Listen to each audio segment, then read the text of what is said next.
ನಮಸ್ಕಾರ ಸರ್. ನನ್ನ ಹೆಸರು MB ಶ್ರೀನಿವಾಸ್. ಬುಳಾಪುರ ಗ್ರಾಮದ 1ನೇ ವಾರ್ಡಿನಿಂದ ಸದಸ್ಯನಾಗಿ ಆಯ್ಕೆಯಾಗಿರುತ್ತೇನೆ. ಮೊದಲನೇದಾಗಿ ಬುಳಾಪುರ ಗ್ರಾಮದ ಮತ ಬಾಂಧವರಿಗೆ ಹೃತ್ಪೂರ್ವಕವಾದ ವಂದನೆಗಳನ್ನು ಅರ್ಪಿಸುತ್ತೇನೆ. ತಾವು ಗ್ರಾಮ ಪಂಚಾಯಿತಿ ಅಧ್ಯಕ್ಷರಾಗಿ ಆಯ್ಕೆಯಾಗಲಿಕ್ಕೆ ತಮ್ಮ ಗ್ರಾಮ ಪಂಚಾಯಿತಿ ಸರ್ವ ಸದಸ್ಯರು ಯಾವ ಥರ ಬೆಳವಣಿಗೆಯಿಂದ ಅಧ್ಯಕ್ಷಗಳಾದರೆ ತಾವು 9 ಜನ ಸರ್ವ ಸದಸ್ಯರುಗಳ ಸಹಕಾರದಿಂದ ಅವಿರುದ್ಧವಾಗಿ ಆಯ್ಕೆಯಾಗಿರುತ್ತೇನೆ. ಅವರಿಗೂ ಸಹ ಹೃದಯಪೂರ್ವಕವಾದ ಕೃತಜ್ಞತೆಗಳನ್ನು ಸಲ್ಲಿಸುತ್ತೇನೆ.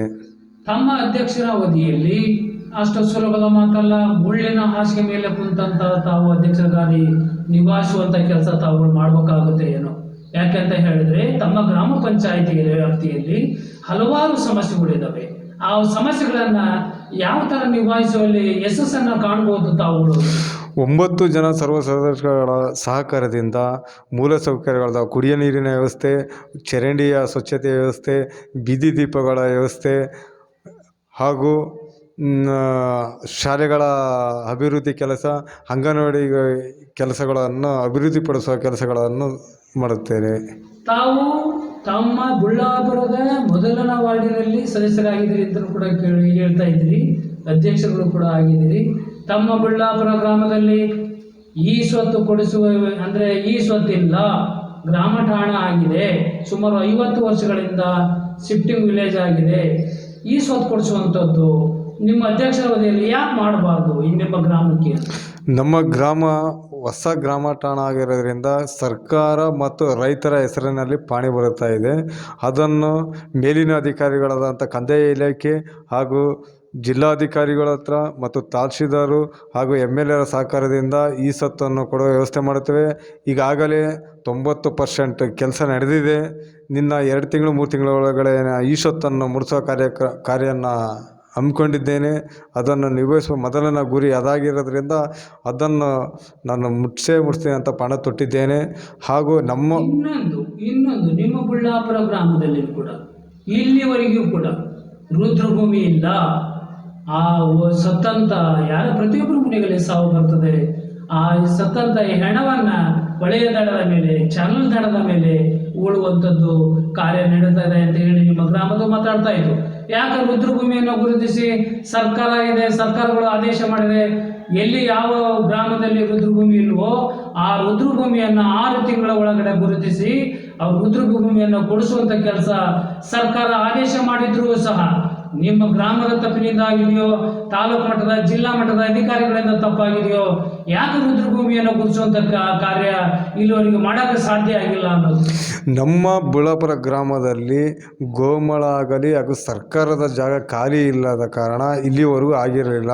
ಹಳೆಯ ಗ್ರಾಮದಿಂದ ಹೊಸ ಗ್ರಾಮ ಠಾಣ ಶಿಫ್ಟೇಜ್ ಆಗಿರೋದ್ರಿಂದ ಹಳೆಯ ಗ್ರಾಮ ಠಾಣದಲ್ಲಿರೋ ಜಾಗವನ್ನು ಸರ್ವೆ ಮಾಡಿಸಿ ಆ ಜಾಗದಲ್ಲಿ ರುದ್ರಭೂಮಿ ಹಾಗೂ ವಸತಿ ಮುರಾರ್ಜಿ ಶಾಲೆ ಮಾಡಬೇಕು ಅಂತ ನಮ್ಮ ತಲೆಯಲ್ಲಿದೆ. ಹಾಗೂ ಕೆರೆ ಮತ್ತು ಘನತ್ಯಾಜ್ಯ ಘಟಕ ಆಲ್ರೆಡಿ ಹಳೆ ಗ್ರಾಮ ಠಾಣದಲ್ಲಿ ಕಟ್ಟಿದ್ದೀವಿ. ಮಿಕ್ಕಿ ಸರ್ವೆ ಮಾಡಿದ ಜಾಗದಲ್ಲಿ ರುದ್ರಭೂಮಿನೂ ಮತ್ತು ವಸತಿ ಶಾಲೆಯನ್ನು ಮಾಡಬೇಕು ಅಂತ ಅಂದ್ಕೊಂಡಿದ್ದೀವಿ ಸರ್. ನಿಮ್ಮ ಪಕ್ಕದ ಗ್ರಾಮವಾದ ಹೊಟ್ಟೆಪುರ ಗ್ರಾಮದಲ್ಲಿ ಅಲ್ಲಿ ಒಂದು ದೊಡ್ಡ ಸಮಸ್ಯೆ ಇದೆ. ಕೆರೆ ಉಳುವಂಥ ಕೆಲಸ ಆಗಬೇಕು. ಆ ಕೆರೆಯನ್ನು ಎತ್ತುವಂಥ ಕೆಲಸ ಆದರೆ, ಆ ಮಣ್ಣನ್ನು ತೆಗೆದರೆ, ಆ ಮಳೆಯಿಂದ ನೀರು ಶೇಖರಣೆ ಆದರೆ ಅಕ್ಕಪಕ್ಕದ ಜಮೀನಲ್ಲಿ ಇರ್ತಕ್ಕಂಥ ಬೋರುಗಳು ಇನ್ಕ್ರೀಸ್ ಆಗ್ತವೆ, ದನಕರುಗಳಿಗೆ ಕುಡಿಯ ನೀರು ವ್ಯವಸ್ಥೆ ಸರಿ ಆಗ್ತದೆ ಅನ್ನೋದು ಕೂಡ ಅಲ್ಲಿಯ ಜನರ ಆಪಾದನೆ ಇದೆ. ತಮ್ಮ ಅಧ್ಯಕ್ಷರ ಅವಧಿಯಲ್ಲಿ ಅಲ್ಲಿಯ ಸದಸ್ಯರುಗಳ ಸಹಕಾರ ಪಡೆದುಕೊಂಡು ಯಾಕೆ ಅಭಿವೃದ್ಧಿ ಮಾಡುವಂಥದ್ದು ತಾವುಗಳು ಮಾಡಬಾರ್ದು? ಸರ್, ಅದನ್ನು ಮಾಡ್ತಾಯಿದ್ದೀವಿ ಸರ್. ಉದ್ಯೋಗ ಖಾತ್ರಿ ಯೋಜನೆಯಲ್ಲಿ ಹೂಳು ಎತ್ತುವ ಕಾರ್ಯಕ್ರಮ ಹಮ್ಮಿಕೊಂಡಿದ್ದೇವೆ. ಈಗ ಆಲ್ರೆಡಿ ಬುಳ್ಳಾಪುರ ಗ್ರಾಮದಲ್ಲಿ ಕೆಲಸ ನಡೀತಾ ಇದೆ. ಹಾಗೆ ಹೊಟ್ಯಾಪುರ ಮತ್ತು ರಾಂಪುರ 3 ಹಳ್ಳಿಯ ಕೆರೆಯ ಹೂಳು ಎತ್ತುವ ಕಾರ್ಯಕ್ರಮ ಹಮ್ಮಿಕೊಂಡಿದ್ದೇವೆ. ಕೆಲಸ ಮುಗಿಸ್ತೀವಿ ಸರ್.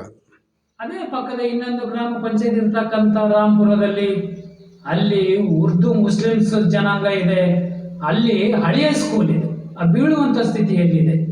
ಅದನ್ನು ಆ ಉರ್ದು ಮುಸ್ಲಿಂ ಸಮಾಜದ ಉರ್ದು ಸ್ಕೂಲ್ಗೆ ಡೆವಲಪ್ ಮಾಡುವಂಥದ್ದು ಅಥವಾ ಸರ್ಕಾರದಿಂದ ಹಾಕಿಸ್ಕೊಡುವಂಥದ್ದು ಯಾಕೆ? ಅಲ್ಲಿಯ ಸದಸ್ಯರುಗಳು ಆ ಮುಸ್ಲಿಂ ಸದಸ್ಯರುಗಳು ಇದ್ದಾರೆ, ಒಬ್ಬರು ಇಬ್ಬರು ಇದ್ದಾರೆ.